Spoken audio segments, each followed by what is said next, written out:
할렐루야. 오늘 우리에게 주시는 하나님의 말씀은 시편 144편 1절로 15절의 말씀입니다. 이러한 백성은 복이 있나니 라는 제목으로 하나님의 말씀을 증거하도록 하겠습니다. 여러분, 어떤 백성이 복이 있는 백성입니까? 오늘 본문 15절에 보면 이렇게 말씀합니다. 이러한 백성은 복이 있나니 여호와를 자기 하나님으로 삼는 백성은 복이 있도다.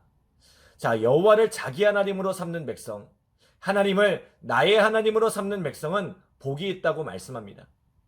사랑하는 여러분, 오늘 하나님을 나의 하나님으로 고백하는 은혜가 함께하기를 간절히 기도합니다.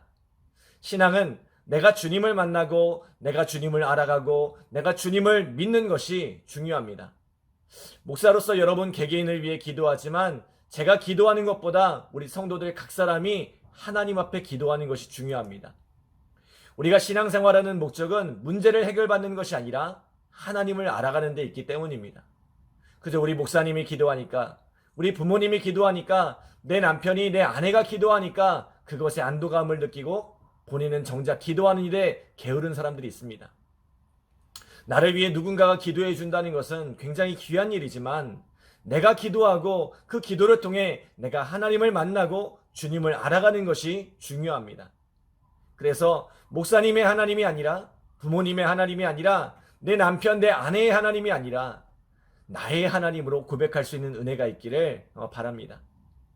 오늘 본문은 이렇게 하나님을 나의 하나님으로 고백하는 자들에게 주시는 축복에 대해서 말씀하고 있습니다. 첫 번째로, 하나님을 나의 하나님으로 고백할 때 나를 가르쳐 주시는 은혜가 있습니다. 우리 1절 함께 읽겠습니다. 나의 반석이신 여호와를 찬송하리로다.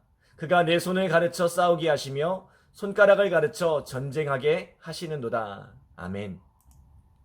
자, 여러분, 하나님은 크고 위대하신 하나님이시지만 동시에 세밀하고 섬세하신 하나님이십니다. 그래서 전쟁 가운데 큰 능력으로 기적을 보이시며 원수들을 물리치시기도 하지만 그 손을 붙들어 싸우게 하시고 손가락 하나하나의 움직임을 세밀하게 지도하신다는 것입니다.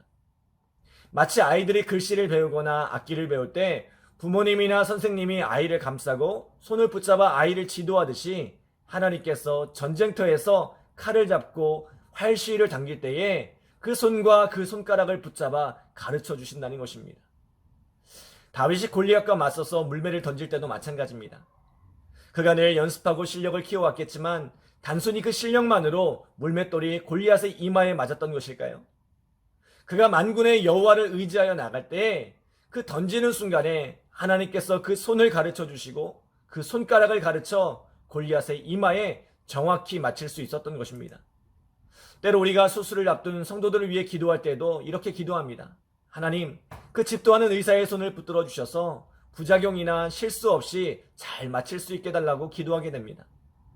그 의사가 돌팔이었는데 기도해서 갑자기 수술을 잘하는 명의가 되는 일은 없습니다.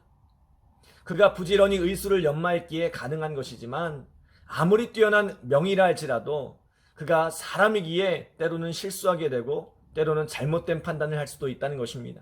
그러므로 하나님께서 그 손을 붙들어 그 손가락을 붙들어 주시고 그 순간순간 가르쳐 주셔야 한다는 것입니다. 오늘날 우리가 살아가는 삶의 모든 현장은 전쟁터와 같습니다. 이 전쟁터와 같은 세상에서 살아갈 때 하나님께서 우리의 삶의 아주 작은 부분까지도 가르쳐 주시기를 소원합니다. 사랑하는 여러분, 오늘 이처럼 하나님께서 우리 각 사람에게 찾아오셔서 삶의 하나하나 세밀하게 지도해 주시는 은혜가 있기를 간절히 기도합니다. 두 번째로, 하나님을 나의 하나님으로 고백할 때 나를 생각해 주시는 은혜가 있습니다. 우리 3절과 4절 함께 읽겠습니다. 여호와여, 사람이 무엇이기에 주께서 그를 알아주시며 인생이 무엇이기에 그를 생각하시나이까? 사람은 헛것 같고 그의 날은 지나가는 그림자 같으니이다. 아멘. 하나님의 시간은 영원합니다. 그러나 사람의 시간은 길어야 100년입니다. 우리에게는 100년이라는 세월이 엄청나게 긴 시간처럼 느껴지지만 영원을 살아가는 하나님의 시간 앞에 100년이라는 세월은 그저 잠깐 있다 사라지는 그림자와 같은 시간입니다. 어떻게 보면 하나님께 우리는 우리 앞에 스쳐 지나가는 하루살이와 같은 존재입니다. 그런데 하나님께서 그렇게 보잘것없는 우리의 인생을 알아주시고 우리를 생각해 주신다는 것입니다. 이사야 49장 15절로 16절에 보면 여인이 어찌 그 젖먹는 자식을 잊겠으며 자기 태에서 난 아들을 긍휼히 여기지 않겠느냐. 그들은 혹시 잊을지라도 나는 너를 잊지 아니할 것이라. 내가 너를 내 손바닥에 새겼고 너의 성벽이 항상 내 앞에 있나니라고 말씀합니다. 하나님이 우리를 어떻게 생각하신다는 거예요? 여인이 그 젖먹는 자식을 생각하듯이, 자기 태에서 난 아들을 긍휼히 여기듯이 생각하신다는 거예요. 어제 아들이 아내에게 그런 이야기를 하더랍니다. 자식이 그렇게까지 좋냐고, 자식 때문에 그렇게 많은 걸 희생하며 사는데 왜 그렇게 자식이 좋냐고 묻더랍니다. 여러분, 자식을 낳아보지 않으면 그 마음을 알 수 없습니다. 그런데 부모는, 특히 엄마는 그 태에서 난 자식을 잊을 수가 없습니다. 모든 마음이 자식에게 가 있습니다. 그런데 우리를 향한 하나님의 마음도 이와 같다는 것입니다. 더하면 더했지 결코 덜하지 않다는 것입니다. 심지어 그 이름을 잊지 않기 위해 손바닥에 그 이름을 새겼다고 말씀합니다. 하나님께서 그 손으로 무엇인가를 할 때마다 그 손바닥에 새겨진 내 이름을 보시고 나를 생각하시며 그 일을 하신다는 것입니다. 나를 생각하시며 나를 위해 일하신다는 것입니다. 여러분, 우리는 어떻습니까? 하나님이 우리를 아신 것만큼이나 하나님을 알아가고 있습니까? 하나님이 우리를 생각하시는 것만큼이나 하나님을 생각하고 있습니까? 우리는 하나님을 알기 위해 이렇게까지 열심을 내지 않는 것 같습니다. 우리가 살아가는 많은 시간 동안 하나님을 까맣게 잊고 살아갈 때가 참 많이 있음을 고백하게 됩니다. 그럼에도 불구하고 우리가 하나님을 주님이라고 고백하는 한 가지 이유만으로, 하나님을 나의 하나님이라고 고백하는 그 한 가지 이유만으로 보잘것없는 우리의 인생을 살펴 아시고 생각해 주신다는 것입니다. 세 번째로, 하나님을 나의 하나님으로 고백할 때 나를 구해 주시는 은혜가 있습니다. 우리 5절로 8절 함께 읽겠습니다. 여호와여, 주의 하늘을 들이우고 강림하시며 산들에 접촉하사 연기를 내게 하소서. 번개를 번쩍이사 원수들을 흩으시며 주의 화살을 쏘아 그들을 무찌르소서. 위에서부터 주의 손을 펴사 나를 큰 물과 이방인의 손에서 구하여 건지소서. 그들의 입은 거짓을 말하며 그들의 오른손은 거짓의 오른손이니이다. 아멘. 자, 하나님의 손은 당신의 백성을 향해서는 아주 섬세하고 자상한 손입니다. 그 손은 우리의 손을 붙잡아 가르쳐 주시는 손입니다. 그러나 대적들을 향해서는 크고 강한 손으로 그들을 물리치는 손입니다. 여호수아 10장에 보면 기브온이 이스라엘과 화친을 맺은 것으로 인해 가나안 남쪽의 모든 왕들이 연합하여 기브온과 맞서 싸웁니다. 이때 여호수아가 이 소식을 듣고 군대를 이끌고 나아갑니다. 그때 하나님께서 여호수아에게 이렇게 말씀하세요. 그들을 두려워하지 말라. 내가 그들을 내 손에 넘겨주었으니 그들 중에서 한 사람도 너를 당할 자가 없으리라. 그날에 어떤 일이 일어났습니까?